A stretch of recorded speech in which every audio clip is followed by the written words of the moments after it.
Hello, listeners. Welcome back to the latest Arcade Attack podcast. We've got something a little bit different today. A while back, we did a podcast. We actually did an audio podcast on Beb Drowned. We actually went through the famous creepypasta, and I managed to find, it took a little bit of digging around the internet, but the actual author of that famous creepypasta, and he's actually here today. So Alex Hall, it's a real pleasure to introduce you. I'm used to talking to people working in the gaming industry, but I think this is a brilliant story, and I can't wait to hear much more about you and Beb Drowned and so forth. So how you doing, Alex? Adrian, thank you so much, man. I'm really happy to be on here. Yeah, I'm super flattered that you take an interest in the story, and I'm happy to be here and talk about it. Before we go into it, then let's get a little bit of history about you. Then, what were your kind of earliest memories of gaming while growing up? And actually, obviously, you've written a few stories. So was gaming and literature always two of your big loves growing up then? Yeah, I guess you could kind of say I was an early adopter of that sort of stuff. I remember getting a Nintendo 64 for Christmas sometime. God, it was probably, I might get the dates wrong, but like maybe 96, 97. And I remember getting that Star Wars Shadows of the Empire game. And oh my gosh, I would just play that forever. That and Super Mario Brothers. And it was it's something about it it just really hooked me. Just like going in a different world, being immersed in that sort of environment. It was such a therapeutic and kind of cathartic experience. And I think my parents didn't really understand that. And they were like, well, why is he spending so much time playing video games? And I don't know. I just really like the storytelling and the imagination part of the whole experience for it. Excellent. I mean, I'm a fan of the N64. I know it gets a little bit of hate these days. It's great, man. I like it. Yeah. And we'll talk about it, but was your first Zelda game Ocarina of Time, actually? Was that the first Zelda game you played? Yeah, you bet. It was funny. I used to be really a chicken when I was playing those games because I would play through the dungeons, but then I would always have my friends fight the bosses because I would get too scared to fight the actual bosses of the game. And I remember we were going on some sort of a camping trip or RV trip, and I brought my Nintendo 64. And I'll never forget this because I didn't have any friends playing with me at the time because it was just my family on this camping trip. And I had to fight that jellyfish monster. It's the last one you fight as a kid in Ocarina of Time. I had to fight him by myself, and I beat him, and I was just jumping up and down, yelling, and my parents had no idea. It's like we might have to put him in a special school or something. But yeah. I personally regard that as probably my favorite game of all time. Actually, it's absolutely incredible. The memories for me as well, quite similar to you. Yeah. Oh my gosh, man! How blessed are we to be like that? Is like one of our first experiences in gaming, like as kids. That's awesome. Just really turn the interview on the head, actually, because really flip it around a bit. Creepypastas. I know a little bit about them. There might be a few listeners that honestly don't know what that means. They might be thinking we're talking about some really scary Italian dish. But do you mind? That's a bad joke. But do you mind just explaining what they are and how you kind of first heard about these kind of weird internet stories and maybe you could try and explain it a bit more to our listeners. Yeah. So creepypastas are. I find it's best to kind of compare them to, like, when you would have like a sleepover and you would all like share ghost stories around the campfire. It's like that, but like magnified to a digital age sort of thing, where it's like, you're basically swapping these stories that, let's be real, you've made them up, but you're swapping these stories trying to scare, other listeners. And like, that's what creepypastas essentially were. And I remember stumbling upon them. I believe it was winter of 2009. They were very kind of, it was before it was even called a creepypasta at this point. And I just remember being really fascinated by the creativity, because for me, some of these ones that I was reading, like there was one, oh my gosh, I swore I wouldn't forget these names, but there was one about Oblivion, about this, mysterious file that only booted in DOS mode.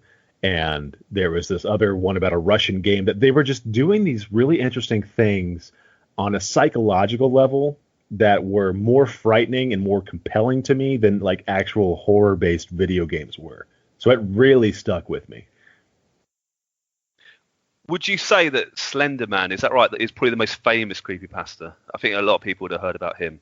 Oh, Right? yeah. Oh, for sure. Yeah, that's definitely like, I think that started on the Something Awful forums in maybe 2008. So I think that predates, that's like the granddaddy of the whole creepypasta thing. And you hinted there that there were a few already based on video games, but how did you get inspired to write your own one? Did you have any? We'll talk about Ben Drowned very soon, but was any ideas floating around your heads? Was it something you really wanted to get involved in, or was it more organic kind of thing?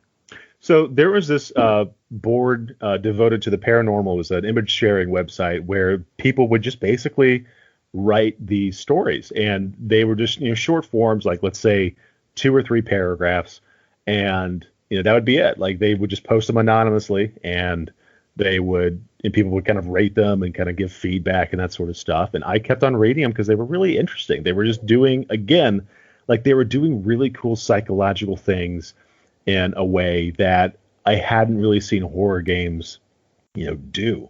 And there's a lot of great, creative, unique ideas there. So I kept on looking at some of them and started turning the gears in my own head. Like, okay, I've always loved writing. I've always enjoyed writing, and I'd like to think I have a good imagination or a decent imagination. So what if I wrote something like that?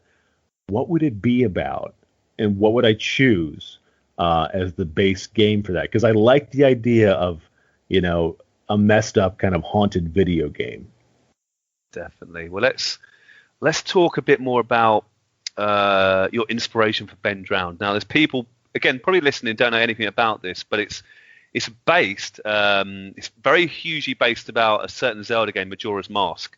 Yes, yeah. So I have to say, we'll talk about the story in a minute, but Majora's Mask is a very good game. It's probably maybe the darkest Zelda game. What's your personal views about that particular game? Because I like it. It's not my favorite, but I do respect it. No, I got a little bit of that. I got a little hint of that in the questions that we read beforehand. You didn't seem to like the time aspect of it. Yeah. That is a totally fair complaint. I know a lot of people that really didn't like that whole thing, but I personally really enjoyed it because it was just so unique compared to everything else. I really enjoyed I'm trying to think the right way to describe this, almost the melancholic nature of it where, it's impossible to beat the game and save everyone on your first attempt. You have to make peace with that fact. When you first are put into the game, for listeners who aren't familiar with it, you start off basically just trying to get the most basic gear you can to survive before the entire world ends within 3 days. And at the end of that 3rd day, there's no dramatic battle to fight the final boss because you have nothing available to fight the final boss with. So you have no choice but to use your ocarina, which is the instrument, from the first game or whatever, to play the song to send you back in time to then redo it. And, if you, depending on how you view, timelines or, parallel universe theory, multiverse theory and all that kind of stuff, I mean, that could be pretty, morose. And it was really interesting to me where it's every time, you play through the game, you get a little bit closer. You get a little bit more items necessary to, kind of defeat that final boss. And I really liked it for the fact that, I just remember this feeling of being frustrated more and more and more. Every time it was this constant, inevitable thing where I would have to run away at the end of the 3rd day cycle. But it was motivating me more and more and more to, beat this guy finally, to get strong enough to get, enough, items necessary to beat this guy. So when you finally are able to confront this, this villain at the end of the 3-day cycle, there is such a sense of triumph that I didn't personally get from the first game, against fighting Ganondorf, because it was Ganondorf was obviously the titular villain, and he was, very menacing and evil and scared, 8-year-old Alex. But that had the Majora's Mask villain had a more, I guess, personal connection with the player, instead of having Ganondorf having a more personal connection with Link, if that makes sense. I get that. It's definitely a game worth playing. It's not everyone's cup of tea. The art style, I love the art style of Majora's Mask. Actually, I think it's brilliant. I love the look and feel of it. It reminds me a bit like Twilight Princess. It's a bit more adult than other Zelda games, I think. Can you sort of tie in the dots a little bit here? Timeline wise. So you were looking at creepypastas. You were playing Majora's Mask. Which was first, and when did the two ideas, the kind of worlds collide? You're thinking, actually, this could be a great setting for a potential ghost story.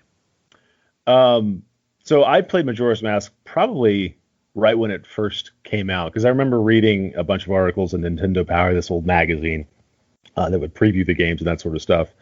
It was like, oh my gosh, there's a sequel to Ocarina of Time, which I love. So I was like one of the day one adopters of Majora's Mask when it came out. But there was something that was very, like, even before Beb Drowned was always kind of a meme. It was that creepy Link statue. Yes. Like even and I like was looking at that and I was like, okay, well, that's clearly something there. But if you look around that too, the rest of the game's environment is just so melancholic. It's so, I keep on saying the same buzzwords again and again, but like really, it is so almost depressing in a deceptive way, because even though it is a game meant for children, it deals with a lot of really mature themes, especially in terms of like death, acceptance, learning to let go and move on. And, a lot of the things you do as the character in that game are about helping people, put their souls to rest and helping them pass on into the afterlife. And I thought that, there's got to be something here. There's got to be a perfect, angle for this sort of stuff, because it seemed like the environment and the stage was already set for a really great creepypasta, like a haunted story. I just needed to figure out sort of the right approach to it, essentially. And when did you start, writing it down? And was it first like a blog? Was it like a written thing? Because I know you've got some YouTube clips intertwined, so I'd be interested to hear about how it first kind of came about and the ideas of mixing it together with real sort of in-game footage. Yeah, so one of the ways is I wanted mine to stand out amidst all the other creepypasta stories that were going on. And I thought about, what they were doing, and I looked at what, wasn't being done. And what they were doing is that they were basically, they were writing short stories. They were saying, okay, here's the beginning of the story, and here's a few paragraphs, and then here's a conclusion of the story, very clearly defined as a story. So I thought, what if we make it so that I tell this story, but I don't reveal it to be an actual story. I pretend I'm actually the character that is having this haunting happen to him, and I go on one of the most popular online image boards for help. And what if not only do I pretend to be telling this in first person as if it's actually happening to me, I also back it up with video evidence of footage that I've modified to make, the game do exactly what I'm writing about. So I think that was really what the spark for me was. Like, I can really put a unique twist on this and almost do it kind of War of the Worlds style, where it's like, I'm not going to tell you it's a story. I'm going to, pretend it's real almost. Was it hard making the clips, the YouTube clips? Yeah, so a lot of that stuff, so it was done in an emulator. It was an emulated version of the Majora's Mask game on my old MSI laptop that I had. And I was utilizing a device called a Game Shark. So for anyone who was born after 2000 and never had a Nintendo 64, you could buy this extra cartridge that you literally, it seems so silly now, but you would stack it. You would stack your actual game on top of this other cartridge and make like a little tower, but it would basically inject different parts of code into your game so you could have cheat codes like, infinite health or, unlimited lives or all the items, yada, yada, yada.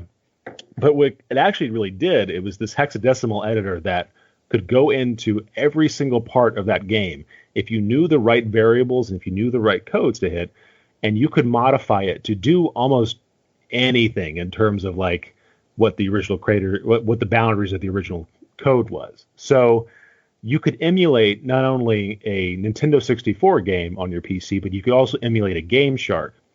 So I basically would go in to this emulated version of this game and play around with different variables in the hexadecimal editor to modify different animations that Link would do. And that kind of, I could, change the landscape. I could change, the different skyboxes. I could change any kind of scene that I wanted to basically reenact what I was writing about. It's very good. I have to say, Alex, when I first stumbled across it, I was quite. It did give me a few chills. I'm not going to lie.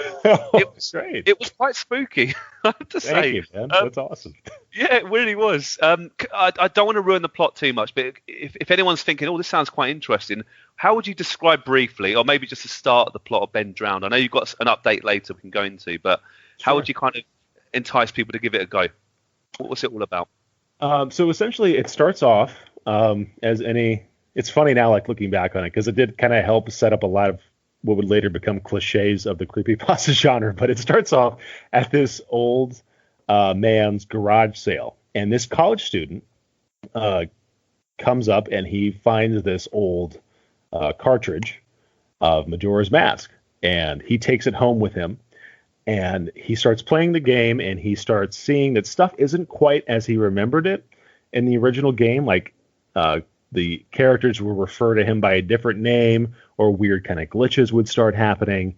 And basically, the story of Beb Drowned sort of just takes place of him discovering more and more and more how twisted and messed up this game is starting to get. And it actually starts, beginning to interact with him.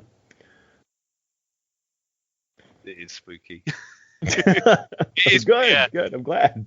We can. Would you want to talk a bit later about the sort of the updated version soon? Yeah, I would love to. Well, obviously, I've got to ask. You released this to the wild, and you kept your identity secret for a number of years, didn't you? Is that right? That's correct. Wasn't it?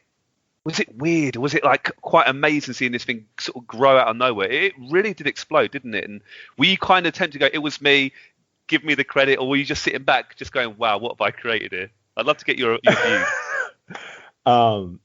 It was very, very surreal. So like because the way Beb Drowned is told, it was told through this sort of transmedia narrative where I would write chapters and then I would have accompanying YouTube videos that would expand upon those chapters. So to get the full experience, you almost would have to follow this roadmap of like read the first chapter, watch the second video, read the third chapter, watch the fourth video. But I remember like after publishing the first video or maybe the second one, like refreshing the YouTube count the next day and seeing it. I think it was at 6 digits at that point, and I was like, oh my goodness, like I have stumbled upon something here. And it was so very, very surreal. Like I don't even know how to really describe it. Even a decade later, it was that I remember that feeling, and I remember calling up my dad. I'm like, Dad, I think I might have stumbled across something here. So I explained, what I was doing, and we got it, trademarked and that sort of stuff. And it was such a bizarre feeling, but I definitely was very cautious at first about attaching my real name to the story.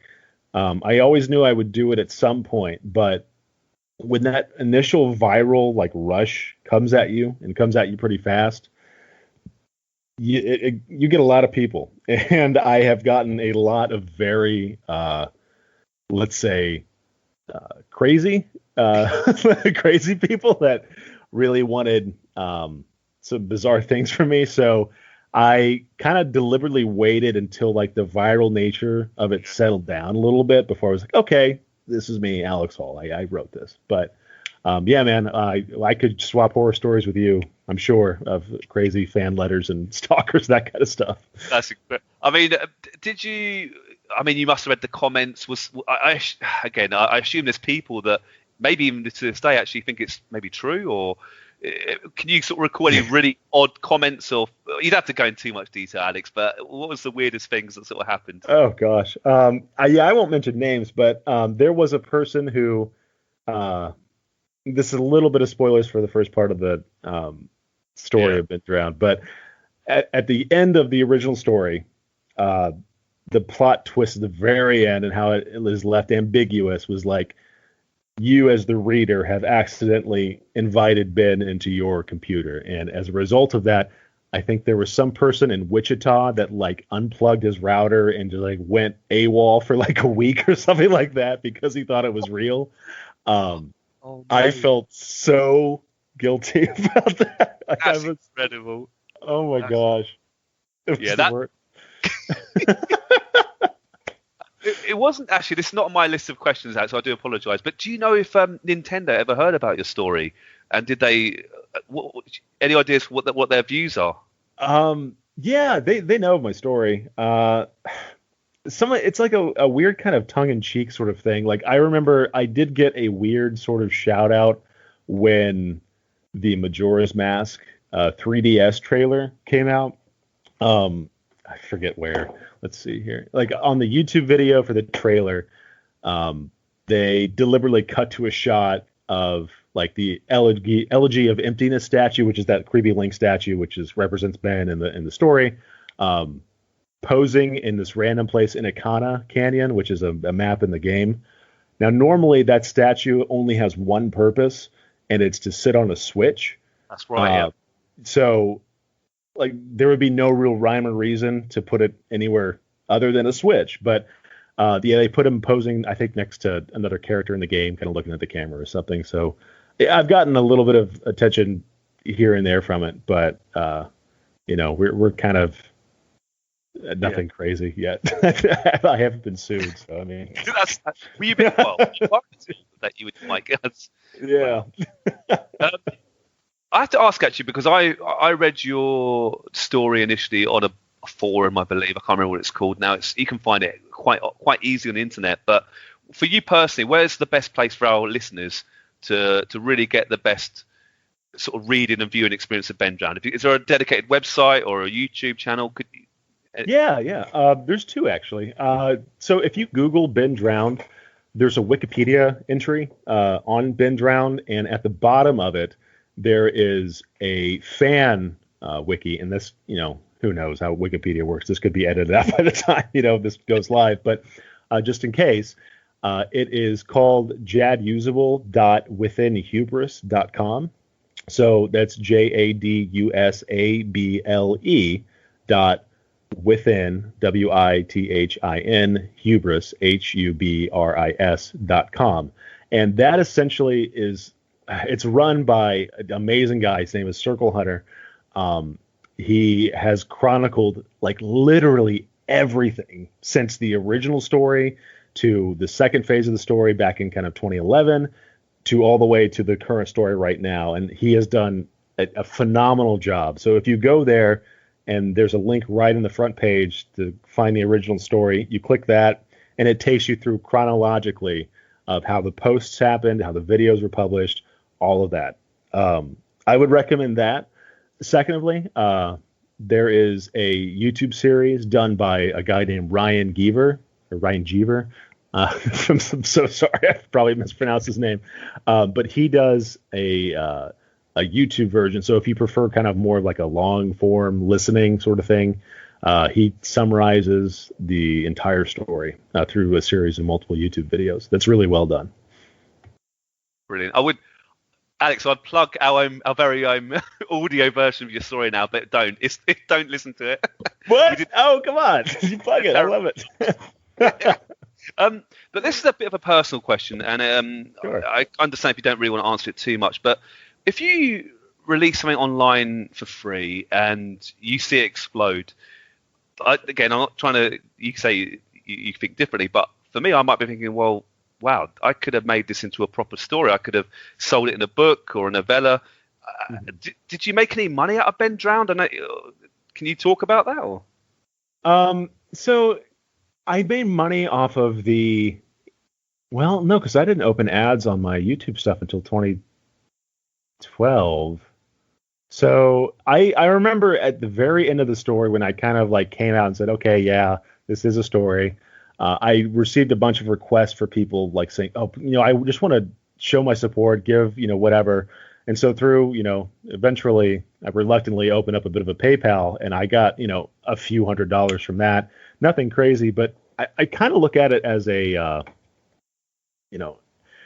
as kind of the price to entry, sort of, in a sense. Because, like, I think if I release this as a novella, and first of all, I don't know how it would work as that, because, obviously you have the YouTube videos playing an integral role into the text chapters as well. So it'd be kind of a bizarre way to kind of mesh that all together. But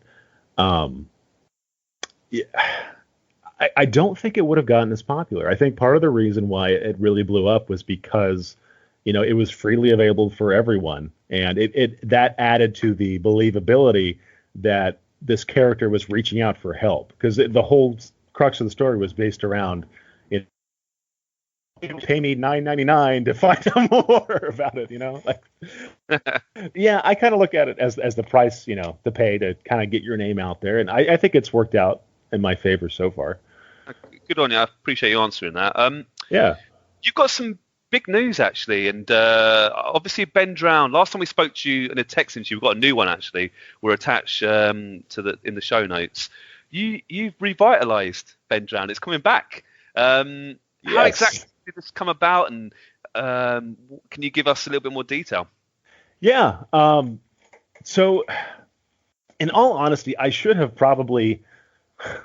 I've always kind of poised it as a continuation of Beb Drowned, but like really, it's a continuation of Beb Drowned in the same vein that like Empire Strikes Back is a continuation of A New Hope. So you have this sort of sequel to Beb Drowned, which kind of goes back and starts to answer some of the lingering questions and like plot threads that were left off at the end of the original story. And it initially started through a series of cryptic videos that cropped up around, I would say, late March of this year to early April. And it talks about, so I'm trying to think how I could choose my words carefully, because the story still is ongoing. But this deals a lot more with AI and virtual worlds. And it really starts to extrapolate a little bit upon like, okay, so, why was this cartridge haunted in the first place? Why was this character named Ben playing such a powerful role in this cartridge? Why did he drown? Like, what's going on? So it starts to really go back and answer some of these questions. But with the quarantine happening, I stayed at a hotel that was on lockdown. So I had an opportunity to do like a really cool sort of found footage tribute, kind of like Slender Man a little bit. But the first part of the story really starts off with these people waking up, having no recollection of how they got there in this mysterious hotel that is abandoned, essentially. And viewers at the time could inform how they explored the hotel, what items they took with them, what decisions they made there, whether or not to listen to this mysterious voice from a character named Abel who keeps trying to give them instructions or not. It was kind of funny because they have multiple protagonists, and the audience got one of the protagonists killed initially because they made the wrong decisions. But I really wanted to revisit that and also play around with more viewer interactivity, because I think, like, with the internet and all these great mediums of storytelling, I really like it when players, and I'd say players, but more readers, are like have agency over stories. And I think, with the advent of all this, internet and the transmedia narrative stuff that has been cropping up in the past decade, I mean, that's more feasible than ever. And so I'm jumping all over a little bit, but there's a summary on the Wikipedia. But so they eventually discover this cartridge that is placed before them, that is the same cartridge that Jadusable uses back in 2010. And they go into it to find that there is almost nothing left. Like, so there has been a corruption of the game files to such an extent that there's only one level in the game left. It's like an empty space. And they essentially find this sort of safe haven with the rest of these spirits trapped inside the cartridge. And it gives them the power to basically travel back in time to before the events of the original story in 2010. And so now this character named Sarah, who's playing the game, is trying to go back and undo the events that led, to where the original story picks up at. I mean, it's fascinating, and it is kind of scary, and I really you're talking about artificial intelligence, different ways you can sort of end the story and so forth. A bit like Bandersnatch. I don't know if you've seen that. Oh yeah, I loved Bandersnatch, and that to me, I was like, man, that's going to be the thing that really starts to take off. But I'm surprised they haven't done anything with that since, to my knowledge, anyway. Yeah. Could you imagine Ben Drowned on Netflix? That'd be amazing. That is how I would do it, my man. That is how I would absolutely do it. I mean, you said that there's different arcs, different endings. I know the story's not completed yet. I know you haven't released everything, but how many different directions and things can you go into? Have you got it all planned out in a big spreadsheet, or how? Yeah, there's a bit of a flow chart that I have. I try to follow the same philosophy as the first time I started the story back in 2010. Is I wanted to let it be as organic as possible without it just being chaotic. So there's a definitive beginning, a definitive end, and by that I mean definitive endings. Like right now, there's 3 endings that I have in mind, with a possible 4th one depending on how the audience proceeds, because they have a very pivotal choice coming up here soon. But I think part of the fun as a writer and as a creator is like, rolling with the punches. Like if the audience wants to go in a certain direction, like for example, Sarah can choose to investigate different locations in the game to gather more information, to pick up more items, to try and confront this force of nature called the Father. I think part of the fun as a writer is the challenge of that is like, okay, how can I, indulge my viewers, but also include some of the plot points? How can I tie some of that stuff in at the same time to keep moving the story forward? Because there have been some choices that were kind of out of left field a little bit that I was like, oh, okay, well, I can kind of make this work somehow. But it's just fun to have such a personal relationship with the viewer. And I think the people that follow the story, they really enjoy that, because I don't know too many other places that kind of give you that sort of intimate relationship with, the direct agency rather over some of that stuff, like some of the plot development of a story. Just to clarify, so you release new videos and people in the comments, they say you should do this or do this, or yeah. I'm sorry. So it started off with a website that I would have people vote on, like by consensus, by basically like, the options of, do I go here? Do I do this? Do I do this? Yada, yada, yada. Whatever got the most votes would be the decision that would be made. That ended up getting rated by a bunch of bots for people that wanted one decision to win. So I switched to my Patreon, which I have set up, because that has a more secure method of voting. But essentially what it is that there are certain story branching decisions that viewers are given a list of options to choose from. Typically, I'll give them, 24 hours, 48 hours to kind of weigh the options and discuss what the most, what they think the best sort of option is. Because a lot of these videos that I make, it bears, rewatching for little hints and stuff that move forward. Like each video has its own unique set of ciphers and spectrograms and stuff to analyze that are little clues that can kind of help guide you in the right direction to make the right choices. So oftentimes there'll be a video release and then an upcoming poll that chooses the next direction of the story. And oftentimes people need that sort of extra buffer to, get a clear head and, decipher some of the hidden clues to vote on the direction of the story. It is really interesting, and the clips you make, is it still? I've seen a few of them. They're still from Majora's Mask, aren't they? Yes. And other bits sort of intertwined as well, other kind of text and so forth. It's very well done. Thank you. Is it a one-man job, or do you have a bit of a team? It is right now. It is a one-man job, and I know you wanted to talk a little about the AI stuff, but that is exactly because of the AI, the developments that we've made. Technologically wise. So I'll jump into that if you're cool with that. I'd love to. I love talking about this stuff, man. It is it is so fascinating to me because I'm a huge geek and I love this sort of stuff. But for the longest time, I thought that deep learning AI and neural networks were for industrial automation and that sort of stuff. But lately, I began to realize that this stuff has so many applicable uses for content creators and artists. And what I've been doing is I use several tools. I use this deep learning AI called MuseNet. It's created by the OpenAI initiative. Elon Musk, I think, was one of the founders of the project back in 2015, I believe. But what it does is it will take an existing MIDI file, and you can choose to iterate upon that based on different famous composers. So it's basically this database of hundreds of thousands of songs, and it learns every time something new is submitted. And so you can say, hey, I want to take a MIDI file of, Why Can't We Be Friends by Smash Mouth, and then see what, Beethoven's take would be on that. And it will churn out something like that. And, you can play around with it and tinker with it a little bit to get the desired results you need. But, that to me was an integral tool for me to make my own music, essentially for this story.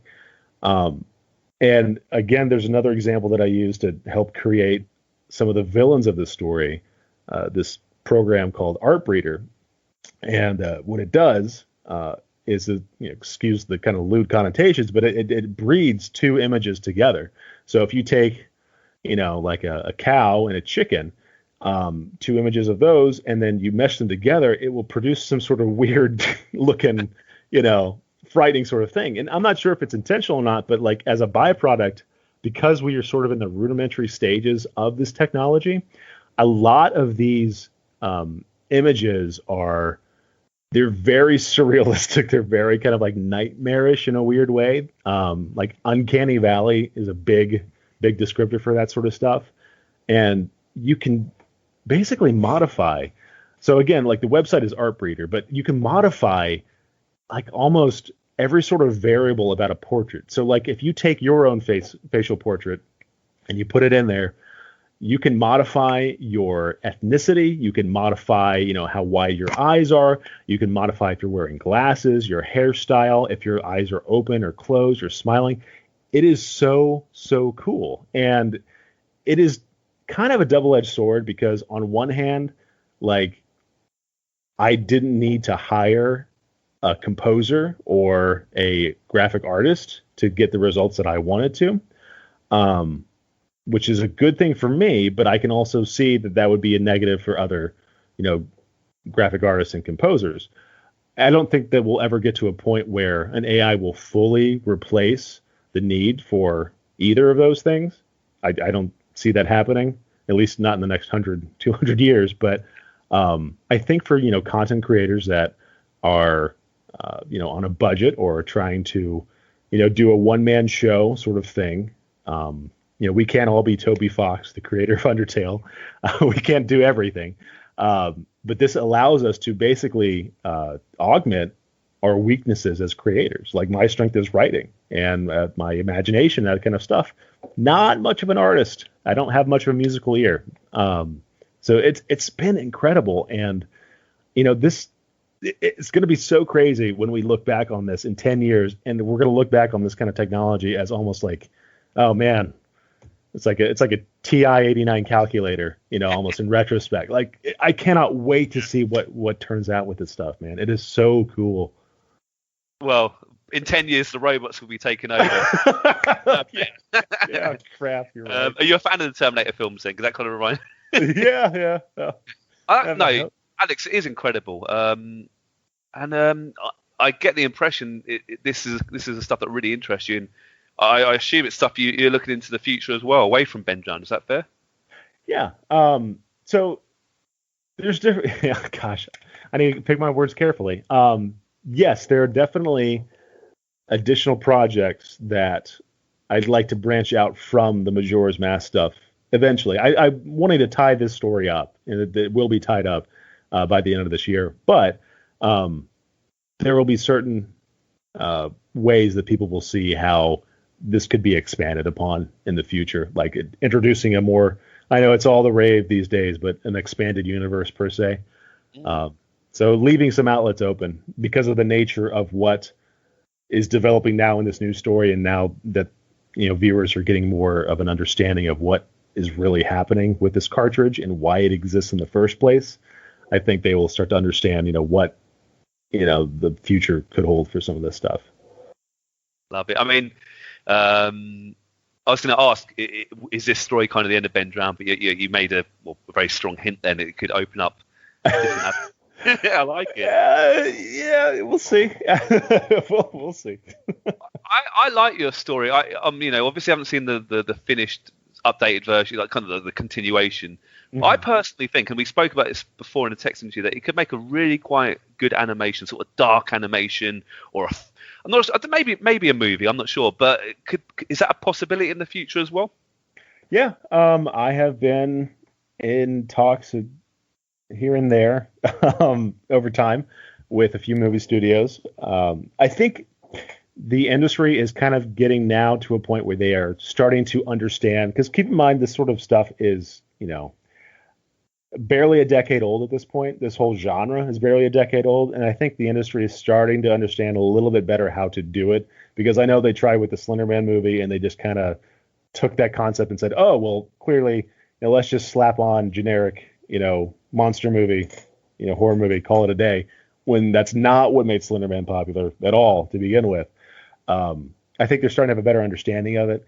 I can see the original Ben Drowned story working really well as a film or as an animated series, or, in a dream scenario, like as some sort of, like we were talking about earlier, some sort of Bandersnatch TV show. Like, oh my goodness, I cannot even. that is the dream, man, right there. You'd scare some people, though. Yeah, I always kind of feel guilty about that. Like, I'm glad people enjoy my work, but I hate scaring people. But if they like it, they like it. Last time we again, this is a while ago, but you said you were working on a movie, like a pet project. Is that on the back burner, or did you finish that, or what other projects away from Ben Drowned have you been involved in, or you're not allowed to talk about it? Yeah. So part of my process as an author, and it's kind of like another double-edged sword of like getting this sort of big success early and then trying to do a follow-up project with it. That definitely presented its own unique sort of struggles with me as a writer, as a creator, and kind of this, because picture this, you're 20 years old, you get this huge hit, you're in talks with Warner Brothers or whatnot, and it kind of really distorts reality for a little bit there of like what is feasible and what is possible. And I think I had to learn a few harsh lessons, I guess, in terms of what was realistic and what I need to do and what I am capable of.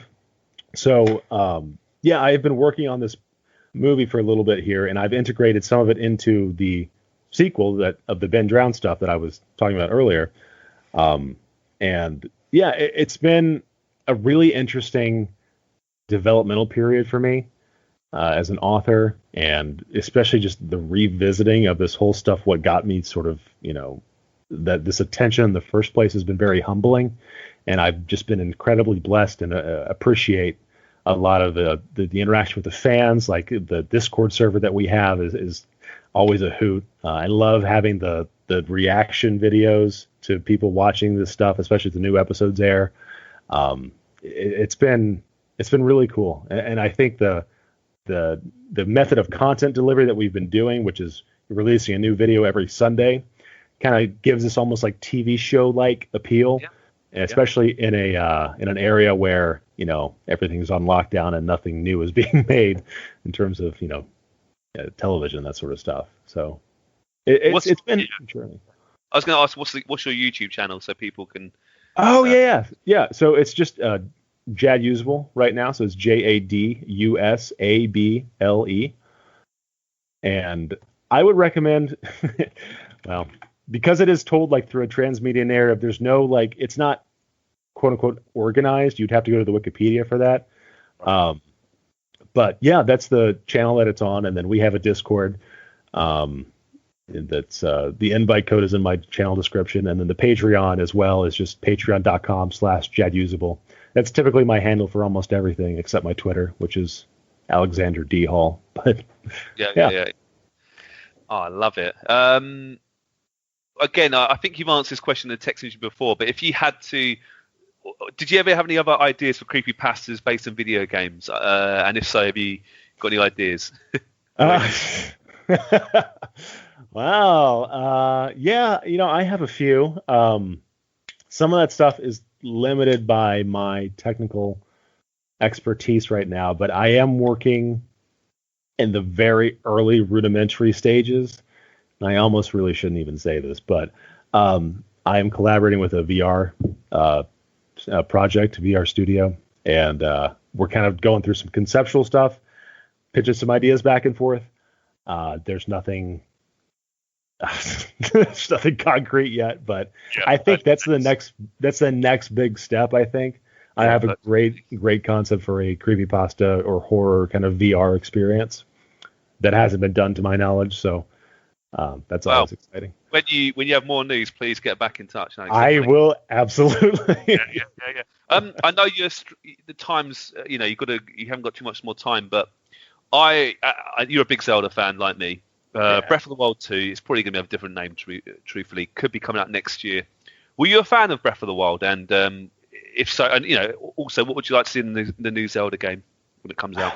Man, I love Breath of the Wild. It's cool to see like Nintendo try their hand at the whole open world thing and just knocking it out of the park completely. Those guys are absolute geniuses. I don't know how they keep on doing it, just like win after win. But if I had my, ideal scenario, man, I really love the tone and the atmosphere of Majora's Mask, and if they could capture that, because to me there is something so compelling about like a creepy version of something that is like disguised as like as a colorful, friendly, atmosphere. So if they could kind of make a more, in-depth sort of interesting, Zelda game, I would be all over that, man. I'll tell you. I'll play it. Yeah, I like it would scare me a bit, but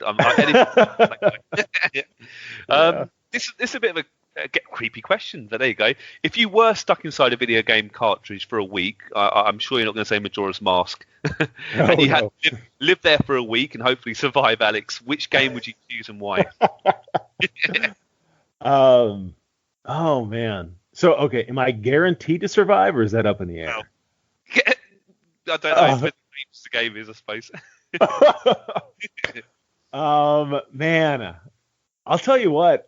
Persona 4 came out for Steam for the PC not too long ago, and I took a dive into that. And I am not a huge JRPG fan, but I got to tell you, man, that would be kind of fun to live in that sort of world. If you haven't played that game, you should check it out. It's definitely worth. It's about 10 years old at this point, but it's really cool. Yeah. Persona. What's the name of the game? Sorry, Alex? Oh, sorry, we were lagging there a bit. Persona 4. Oh, okay. Yeah. I will check it out. Definitely. Look, it's been a brilliant chat. It's been really fun.